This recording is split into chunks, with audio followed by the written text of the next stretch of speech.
Maba. Wah, nakadila pa yan. Putik na yan. Baba sa baba ako. Watch and learn. Another watch and learn.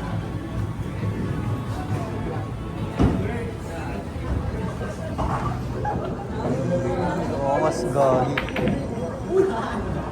Oo.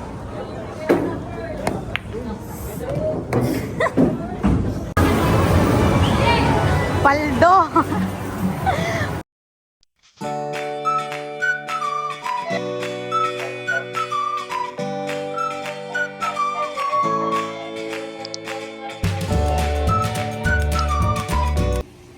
What's up everybody? This is Alex from Cell Aesthetic Channel, and for today's vlog, ang iba-vlog natin ngayon ay yung hotel, condotel tawag nila sa ganitong klase ng hotel. Ang iba-vlog natin ngayon ay itong condotel ng Grand Rivera Suite. So, ang binook namin ng kapatid ko is 1 bedroom lang. So, tapos may extra bed sila sa ilalim. So, ipapakita ko sa inyo kung ano yung pinaka room niya.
Okay siya. Good siya for 2. And ano bang marireko?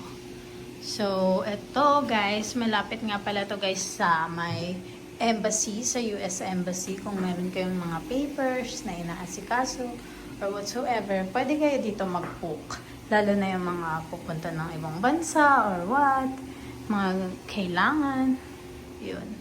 Pwede ang Grand Rivera Suites. Tapos, very affordable. And nakikita nyo naman na okay yung setup, malinis, and kumpleto sa mga appliances and kitchenware. So, ayun, guys. Yun lang so far. And mamaya, i-tour ko din pala kayo, guys, doon sa may pool and gym. Kung may time pa kami. So, yes, syempre may time tayo. Madami tayong time. At yun, nagalaw na ng kapatid ko yung TV. And by the way guys, meron din pala silang extra bed. Nasa ilalim ata, yan o. Ng bedroom. Tingnan mo nga. Wala. Bakit nakalagay sa book ko may extra bed? Tingnan natin. Ay, wala. Siguro magre-request ka kasi nakalagay sa binook ko may extra bed sila. So, ayun. Pero bibigyan ko pa kayo ng another tour kasi hindi ko ata napakita yung banyo. This is the bathroom. So, ayan, maliit lang siya. Pero, sakto na para sa budget. Tapos, yan, syempre yung room. Tapos, papasok ka dito, nandito agad yung kainan, dining table, for 2. Pero may extra chair sila doon. So, kapag meron kayong 1 guest, at least, meron pa siyang maupuan. Tapos ito, may mini kitchen sila. Meron silang inductions. pwede kayo magluto dito kasi meron silang mga cookery. Cookery ba tawag? Ano ba ganun? Nakalimutan ko yung tawag. Tapos ito, meron silang dryer. Tapos ito syempre yung cabinet. Meron ding salamin. Tapos ito, ang maganda dito is may plancha sila. Normally, kapag nagbubo kami ng hotel, walang mga ganto ganyan. So, bago to sa akin, kaya gusto ko rin siya i-vlog at ipakita sa inyo guys. So, ito, meron silang rice cooker, meron silang kettle machine, tawag dyan. Hindi ko alam. Tapos, meron din sila mga baso-baso, tsaka plato. So, mug for coffee, and syempre, plate kapag kakain. So, pwede ka talaga magluto. Tapos, ito pa, meron silang maliit na fridge. Tapos, may walis, syempre, kapag madumi na, ganyan, mawalis ka na lang, may wifi, may TV, at ito yung pinaka-bed nila. So, maliit lang yung bed. Like, sa taas ng tuhod ko. Pero siguro sa ibang room naman, maganda naman siguro yung meron sa ibang room. Meron naman ata silang mataas na bed. Pero okay siya. Malambot, maganda naman siya higaan. So, hindi lang talaga ako nasanay na ganito kababa yung bed. Pero okay naman. Tapos, meron din display, and this is the background. Background is the view that we have here. So, ayan lang. Tapos, andun yung dagat eh. Dun banda. So, next time, pwede. Pero, syempre, okay siya. Good shop or two.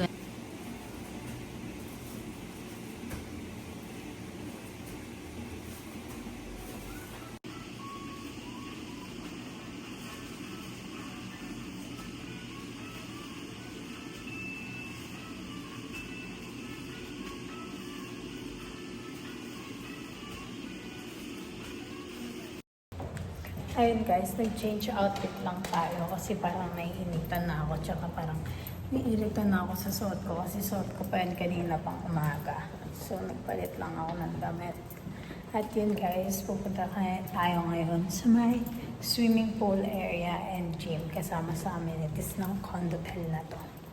So, let's go. Guys, papakita ko pala sa inyo yung view. Tingnan nyo to. Diba? Ang ganda. Solid. Guys, ito nga pala yung gym nila. Punta muna tayo sa gym. Ay, sorry.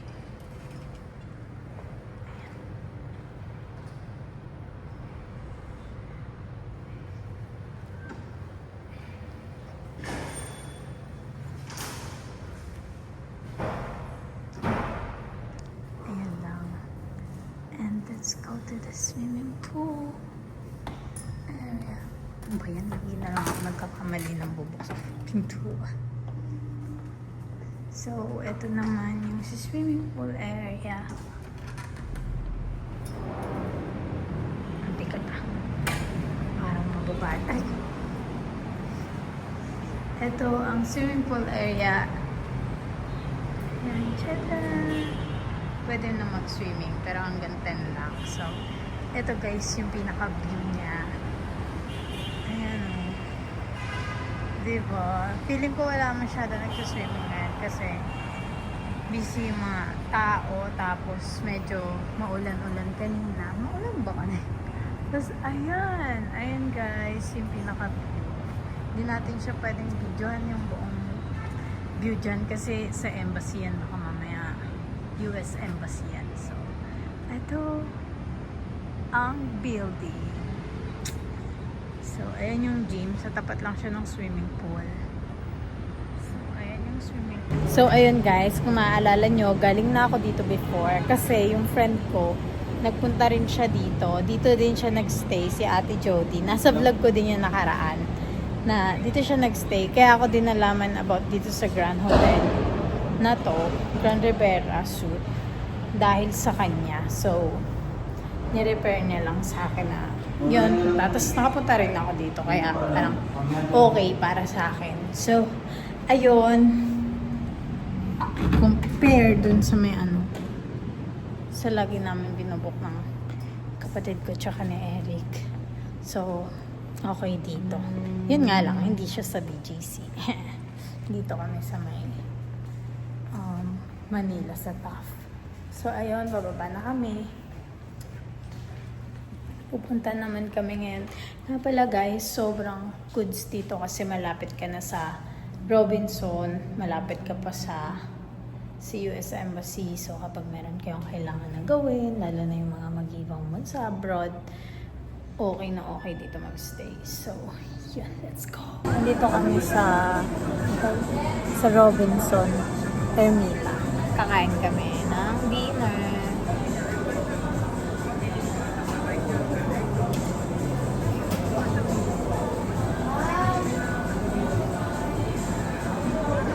Nandito kami sa Dennis. Nga pala guys, libre pala itong panasal dito. Kinain ko na yung isa.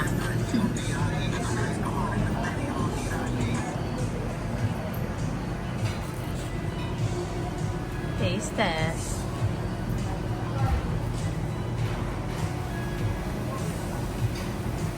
Yummy. Yan, ito yung na-order ko. Tapos ito yung na-order niya. Take na yan. Siguraduhin mo lang natataba ka dyan. Amen.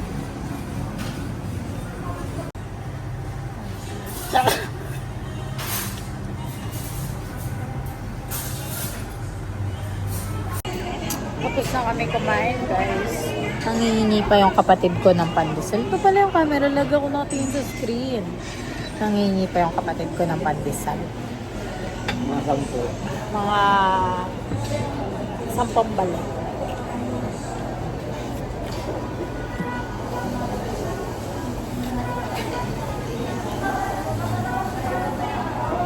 Huwag na mag-vlog.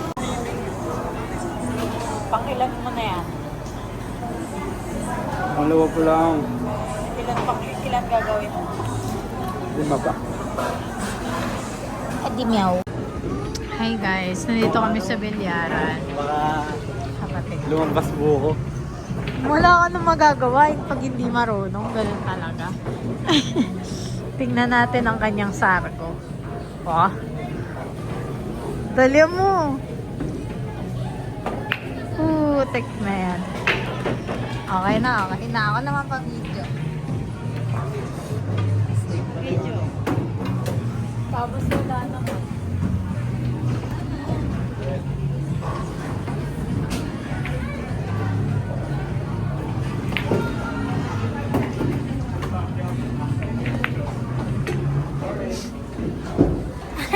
Wala lang.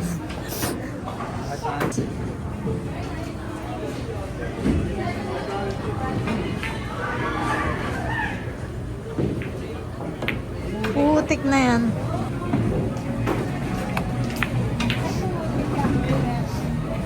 Diyan.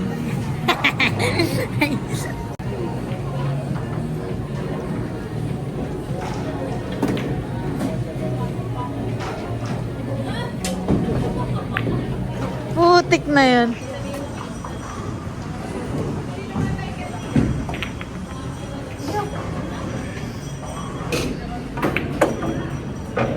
Kapal ng toka.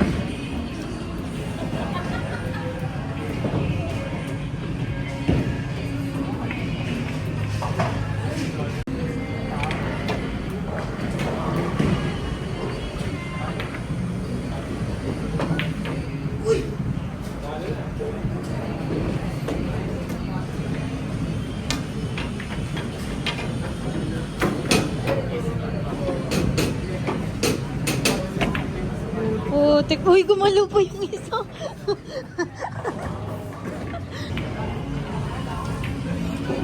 Ayan.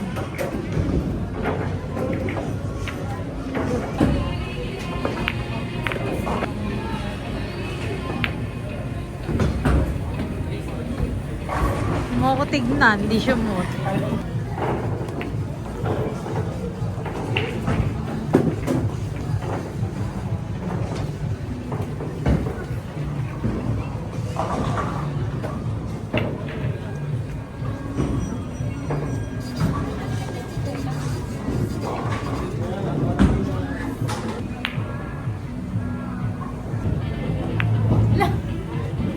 Ah, nakadila pa yan.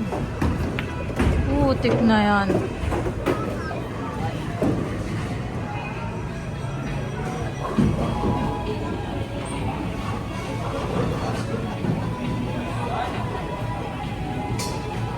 Putik na yan. Wala na. Mama sa baba ako. Watch and learn. Another watch and learn.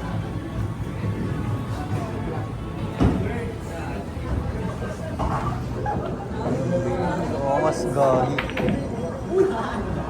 Oo.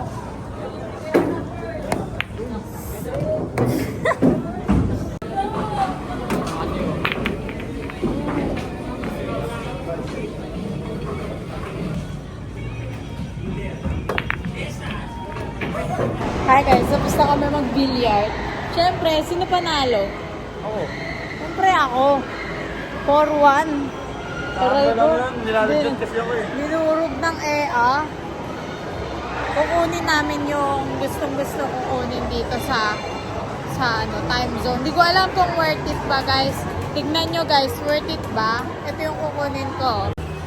Ito, gustong-gusto ko talaga siya kunin. Worth it ba? Parang pantinapay lang. Aray, gogi. Parang pantinapay lang kasi.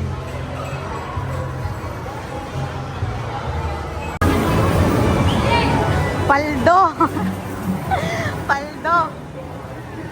Si Paldo.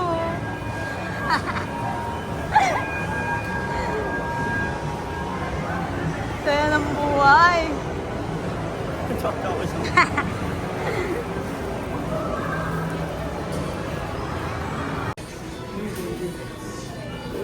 Buwa ka nga, free taste yan. Kalpak pa din eh. Free taste, gagi. Ano kaya? Bumili ka? Naglalaway. Doon gumukma kang perero. Opo. Uy, yung fish ko. Ay, sorry. Sorry naman. Free taste na, tapos gumawa kang tigas. Hello, what's up everybody? Sobrang pagod na kami. Pagsak. Nag-usap na kami ni Eric. And, ayun lang guys, doon na natatapos ang vlog. Sobrang pagod. Kasi ang dami nangyari. Kasi galing pa kami ng Laguna, bumiyahe kami papunta dito sa Manila. And, kaya naman kasi ako nagpunta dito. Dahil meron akong aasikasuhin bukas, may imimit ako na hindi ko pa pwedeng sabihin. Pero soon, malalaman nyo kung saan ako pupunta. Kailangan ko din kasi muna sila tanungin about sa mga ganito ganyan, kung pwede ko pa itong i-post, i-vlog. Sorry, yung paa ng kapatid ko. Isa lang kasi yung kama namin eh. So, ayun guys. Ano pa ba? Sabihin ko. Grabe pagod. Ayun na nga guys. I-update ko na lang kayo tomorrow. Depende ko magbablog. Magbablog natin tomorrow kung saan tayo pupunta. Pero, yun na nga. Hindi ko pa kasi sigurado kung pwedeng share ba sa vlog, ganito, ganyan. Pero kasi, excited ako mamit yun. And sana maging okay, sana magustuhan nila ako, ganito, ganyan. And sana maging maayos lahat. And ano pa ba? Iyon lang guys. And I hope you enjoyed watching this vlog again. I know na sobrang tagal ko na bago uli makapag-upload. Meron pa akong mga videos na galing sa BGC, yung friend ko, ganyan kasama ko. Hindi ko pa siya na-upload. Inuna ko to, guys. Sunod ko to nga. Isunod ko doon. Yun. Ano daw? Isusunod ko yun. Grabe kasi yung pagpasok ng 2026. Sobrang daming nangyari. Na hospital si nanay, na confine siya. Kaya parang medyo talaga na busy ako. And sa lahat naman nagko-comment sa akin, sa patuloy na mga nanonood ng video ko, maraming salamat. Hindi na ako masyadong nakakabalik sa inyo, pero pag meron akong time talaga, isang buong araw para sa isang channel. Gagawin ko yun. Babalik ko sa inyo lahat ng support nyo sa akin. Sobrang na-appreciate ko yun. And talagang babalik ako. At susupport ako sa inyo sa lahat ng mga small channel na kagaya ko. Maraming salamat talaga. And ayun. Ano pa ba? Ayun lang guys. Maraming salamat sa mga nag-subscribe, sa mga patuloy na nagko-comments, and sa lahat ng likes na tatanggap ko. Sobrang na-appreciate ko yung lahat. And salamat sa mga nanonood yun guys. Kung hindi ka pa, at sa mga hindi pa na, sorry, talagang pagod na ako. Hindi ko na alam yung sasabihin ko. At sa mga hindi pa nakapag-subscribe, huwag niyo makalimutan mag-subscribe, mag-like din ng video, and mag-comment na rin kayo ng something na kung anong gusto nyong i-comment. And ayun lang guys, maraming salamat at nanood kayo ng vlog ko ngayon ulit. Ayun lang guys, hanggang sa muli. See you guys next vlog. Mwah. Love you guys.